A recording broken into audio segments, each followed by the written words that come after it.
میں نے اس کو سچا مانا. تصدیق کرنا انہیں سچا ماننا. یہ لوجک عام طور پہ دینی معاملات کے اندر کیوں بہت زیادہ ہوتا ہے؟ دنیاوی معاملات میں بالخصوص اگر دیکھا جائے تو بہت ساری چیزیں یہ ہوتی ہیں کہ ابھی آپ یہاں اس درجے میں پہنچے نہیں ہیں، ابھی آپ کی کلاس یہ نہیں ہے، یہ آپ کا معاملہ نہیں ہے. جب آپ اس کو دیکھیں گے ڈاکٹر سے کوئی پوچھے گا نہیں کہ اس طرح کی دوائیاں دینے کی بنیاد پر کیسے شفا حاصل ہو جاتی ہے، کہاں سے آپ نے یہ نسخہ حاصل کر لیا. تو عام طور پہ دینی معاملات کے حوالے سے یہ کیوں زیادہ کیا جاتا ہے؟ بہت ساری چیزیں ویسے ہی ہوتی ہیں کہ بہت بڑا عقل مند شخص ہو تو اس کی بہت ساری باتوں کی حکمتیں ہمیں فوری طور پہ سمجھ آتی بھی نہیں ہیں، لیکن ایک عرصے کے بعد اس کے معاملات ہمارے سامنے کھلتے ہیں اور پتہ چلتا ہے کہ اس نے جو کہا تھا وہ ٹھیک کہا تھا. اس وقت ہمیں سمجھ نہیں آیا تھا کہ اس نے یہ بات کہی کیوں تھی.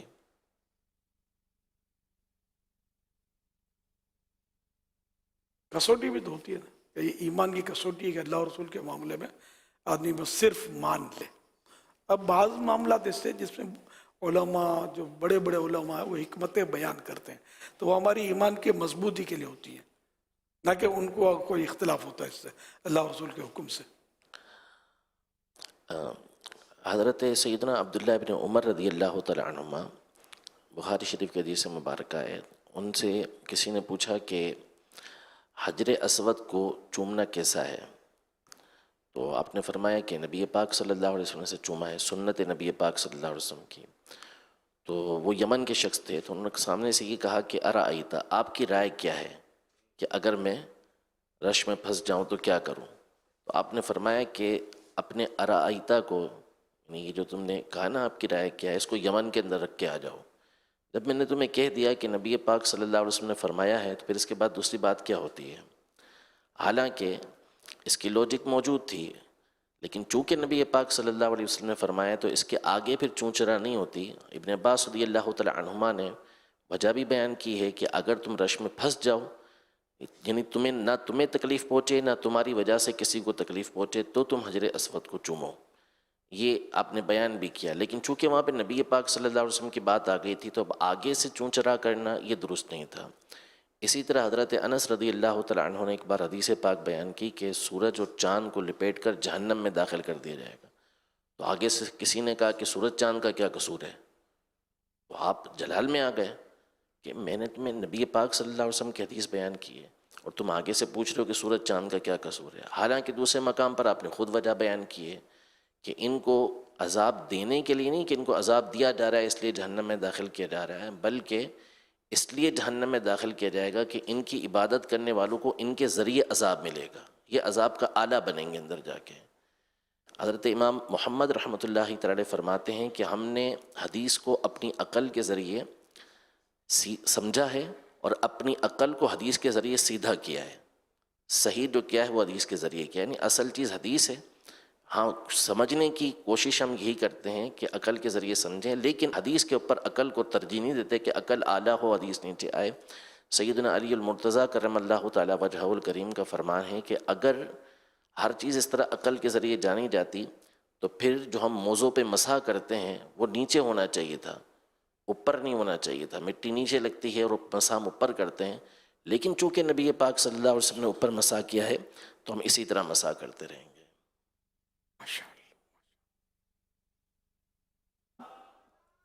امیر اہل سنت کی بارگاہ میں سوال یہ ہے کہ حضور ابھی آپ نے ارشاد فرمایا کہ حضور صلی اللہ تعالیٰ علیہ وسلم کے نام کے آگے صلی اللہ علیہ وسلم کی جگہ پہ صاد لکھنا یا اللہ عز و جل کے نام پہ عز و جل کی جگہ پہ جیم لکھنا یہ ناجائز ہے. تو انگلش کے اندر جب ہم لکھتے ہیں پیس بی اپون ہم، PBUH اس کا ایبریویشن بنا کے ہم لکھ دیتے ہیں، تو کیا وہ PBUH لکھنا بھی ناجائز ہے؟ اور اکثر ایسا ہوتا ہے کہ پیپر کے اندر جب ہم لکھ رہے ہوتے ہیں نا تو ٹائم کم ہوتا ہے، تو زیادہ سے زیادہ کوشش کرتے ہیں ہم ایبریویشنز لکھیں، ایبریویشنز لکھ کے تو پھر ٹائم بچائیں. تو کیا اس صورت میں بھی لکھنا ناجائز ہے؟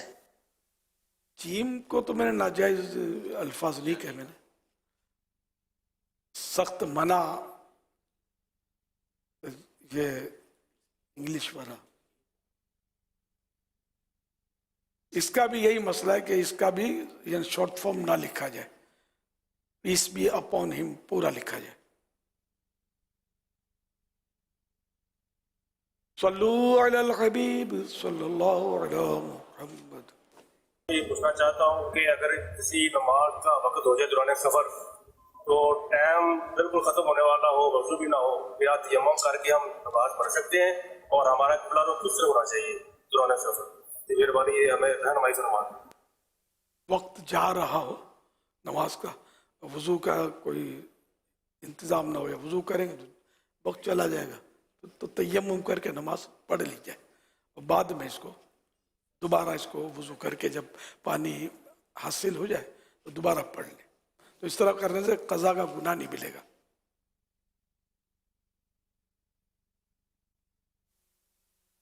میرا سوال یہ ہے کہ جو قبر کے اوپر تختی لگائی جاتی ہے نام کی، تو اس پہ کوئی آیت یا صلاۃ السلام لکھ سکتے ہیں یا نہیں؟ آج کل تو سب کچھ لکھنے کا رواج تو ہے سر، اس میں پرابلم یہ کہ جیسے اب سائن بورڈوں میں بھی لکھا ہوتا ہے، تو ادب کے تو مسائل ہیں اس میں، کہ بارش آتا ہے پانی ڈالتے ہیں اس پر، تو دھل دھل کے پانی ذرا پاؤں کی طرف بھی آتا ہے، سب کچھ ہوتا ہے، لیکن اب اس پہ اتنا عام ہے یہ، اس کو ناجائز کسی نے لکھا ہو یہ میرے ذہن میں نہیں ہے۔ اعلیٰ حضرت نے ادب کے تعلق سے تو اس طرح کی باتیں ارشاد فرمائی ہیں، مجھے یاد نہیں پڑتا کہ ناجائز کی لکھا ہو، عرف عام ہے۔ اب تو لوگوں نے کار ثواب سمجھ کر بیچارے وہ بورڈ لگاتے ہیں لکھے ہوئے درود شریف کے، اور یہ اب یہ تو عرب دنیا میں بھی ہے، یہاں بھی ہے، صلی علی النبی، سبحان اللہ، اذکر اللہ، یہ لا الہ الا اللہ، اس کے بورڈ لگے ہوتے ہیں۔ یہ کہ سب میں یہی ہے کہ پانی گرے گا اس پہ، پھر جانوروں کی بیٹ، پرندوں کی بیٹ، یہ الگ مسائل ہیں ان بورڈوں پر۔ تب چونکہ کسی علماء نے ناجائز لکھنا میرے علم میں نہیں ہے، تو ہو رہا ہے اب کیا کیا ہے۔ صلو علی الحبیب صلی اللہ علی محمد۔ میرا امیر اہل سنت کی بارگاہ میں یہ سوال ہے کہ بعض علاقوں میں یہ مشہور ہے کہ جب کوئی فوتگی ہو جاتی ہے تو 40 روز تک کسی غریب کے ہاں کھانا بنا کر بھیجا جاتا ہے اور ختم وغیرہ انہیں کہا جاتا ہے کہ پڑھیں، کیا یہ کرنا ضروری ہے؟ ضروری نہیں ہے۔ صحابہ کرام علیہ رضوان میں یہ تھا کہ انتقال ہو جاتا کسی کا تو 7 دن تک یہ حضرات صدقہ خیرات کرتے، کھانا کھلاتے، اس طرح ان کی روایت تو ہے 7 دن۔ اب 40 دن تو یہ صحابہ کرام اس کو واجب نہیں سمجھتے تھے، یہ کمپلسری ہے، نہیں کریں گے تو گناہ ہو جائے گا، ایسا نہیں ہے۔ تو اگر کوئی 40 دن کرتا ہے یا 140 دن کرتا ہے اور اس کو گناہ نہیں، انہیں نہ کرنے کو گناہ یا برا نہیں سمجھتا، صرف ایک اچھا کام کر کے کرتا ہے، تو شریعت نے جن کاموں کو منع نہیں کیا وہ اچھا ہوتا ہے، جائز ہوتا ہے، جبکہ مسلمان اس کو اچھا سمجھ کے کریں۔ تو یہ کہ بظاہر تو اچھا ہی کام ہے، 40 دن اس بہانے غریبوں کو روٹی ملے گی، کھانا ملے گا، نہ کرے تو گناہ نہیں ہے، نہ برا ہے، نہ اس کو برا بلا کہا جائے گا، کچھ بھی نہیں، کرے تو اچھا ہے۔ صلو علی الحبیب صلی اللہ علی محمد۔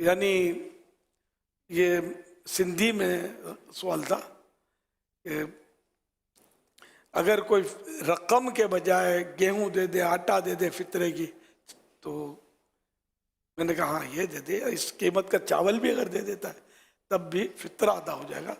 کرنسی تو یہ بعد میں ہم لوگ کرنسی دے رہے ہیں، پہلے تو شاید یہی دیا جاتا ہوگا، اناج وغیرہ۔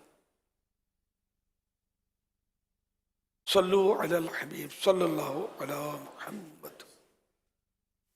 یا سیدی آپ کی بارگاہ میں یہ سوال عرض ہے کہ اگر والدین پر صدقہ فطر واجب ہو تو کیا وہ اپنی اولاد کی طرف سے بھی صدقہ فطر دیں گے؟ اور یہ بھی ارشاد فرما دیجئے کہ اگر اولاد بالغ ہو جائے لیکن وہ صاحب نصاب نہ ہو، اولاد اگر صاحب نصاب نہ ہو تو کیا اس بالغ اولاد کا صدقہ فطر والدین پر واجب ہوگا یا نہیں؟ جزاک اللہ خیرا۔ وإياكم۔ جس شخص پر صدقہ فطر واجب ہے تو اس باپ پر اپنی نابالغ اولاد کا بھی صدقہ فطر واجب ہے، اور بالغ جب بچہ ہو گیا تو واجب نہ رہا، کفالت میں ہو تو تب بھی ہے نا، تو بالغ اولاد کی طرف سے فطرہ دینا باپ پر واجب نہیں، اور نابالغ اگر صاحب نصاب ہے تو نابالغ کے پیسوں سے بھی دیا جا سکتا ہے، صدقہ فطر باپ نکال دے اور اپنے پلے سے باپ دیتا ہے تب بھی کوئی حرج نہیں ہے۔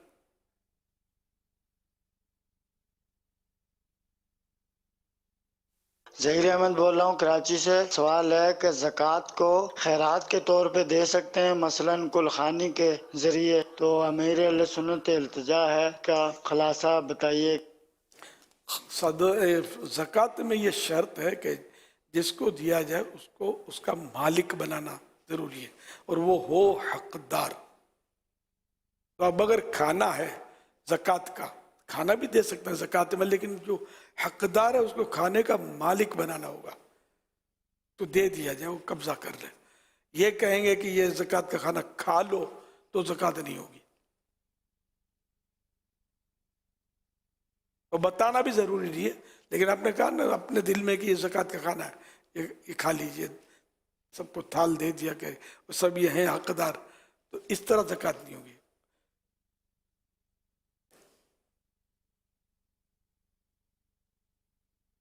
سنت کی بارگاہ میں میرا یہ سوال ہے، جو یہ اسکولوں کی منتھلی فیس ہوتی ہے، ایک ٹائم ڈیوریشن دیا جاتا ہے، اگر اس ٹائم ڈیوریشن کے بعد اگر فیس کے اوپر کچھ پلینٹی یا کچھ چلان لگا دیتے ہیں تو وہ جو اوپر سے جو پلینٹی چلان ہوتا ہے یہ دینا لینا کیسا ہے؟ لیٹ فی، یہ تو وہی مالی جرمانہ، یہ تو جائز نہیں ہے لیٹ فی۔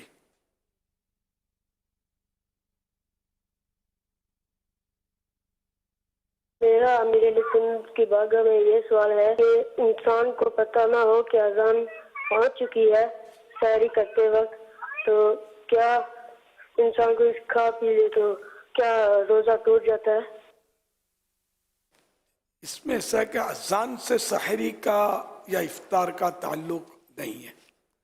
اگر اذان فجر کے وقت شروع ہونے کے بعد، سحری کا وقت ختم ہونے کے بعد ہوئی اور اس پہ کسی نے کھایا پیا تو روزہ اس کا نہیں ہوگا، اور اگر اذان پہلے شروع ہو گئی اور اس پہ کسی نے کھا دیا، پانی پی لیا، اور جب اس نے پانی پیا تو سحری کا وقت باقی تھا، چاہے اذان آدھی ہو چکی ہو، تو اس کا روزہ نہیں گیا۔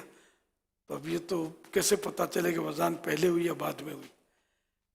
کہ بعض اوقات وہ غلط فہمی کی وجہ سے اذان پہلے دے دی جاتی ہے، اذان دوبارہ دینی ہوگی، کیونکہ اذان تو فجر کی نماز کے لیے صبح صادق کے بعد ہی ہوگی، جب سحری کا وقت ختم ہو جائے گا تب اذان ہوگی۔ یہ عوام میں بس بہت کثرت سے یہ غلط فہمی ہے کہ افطار بھی وہ اذان کا انتظار ہی کریں گے، اذان ہوگی، پھر چاہے اذان جلدی ہو جائے تو افطار کر لیا اور پھر پتہ چلا کہ وقت تو نہیں ہوا تھا، سورج غروب نہیں ہوا تھا، اذان جلدی، تو اب وہ پھر بس شور شرابہ اور پھر مؤذن کی بیچارے کی کٹائی کریں گے یا بولا بولی کریں گے اس کو، اور بولیں گے کہ ہمارا کیا قصور ہے، ہم کیوں قضا کریں، اس کا قصور ہے۔ ایسی باتیں عوام جو کرتے ہیں، ایسا نہیں ہونا چاہیے۔ مؤذن کر لے تو آپ غلطی نہیں کرتے۔ کون سا ایسا مسلمان ہوگا جو چاہے گا کہ 1 منٹ پہلے اذان دے دو چاہ کے سب کے روزے خراب ہوں؟ کوئی بھی نہیں چاہے گا۔ بیچارے وہ غلط فہمی ہوگی، گھڑی آگے پیچھے ہو گئی ہوگی، تو بولنا نہیں چاہیے مؤذن کو، یہ خود ہی اتنا خوف زدہ ہوگا کہ آئندہ خیال رکھے گا۔ دوسرا یہ کہ اگر آپ نے مؤذن صاحب نے پہلے اذان دے دی اور آپ نے افطار کر لیا اور کنفرم ہو گیا کہ یہ اذان تو جلدی ہوئی تھی، ٹائم نہیں ہوا تھا، تو ایک روزہ قضا کرنا پڑے گا۔ اس میں یہ ہوشیاری نہیں کرنی کہ میرا قصور نہیں ہے، اس کا قصور ہے، نہیں، کچھ بھی نہیں۔ شریعت کا حکم یہی کہ آپ کو روزہ قضا کرنا ہوگا۔ صلو علی الحبیب صلی اللہ تعالی علی محمد صلی اللہ علیہ وسلم۔ اللہم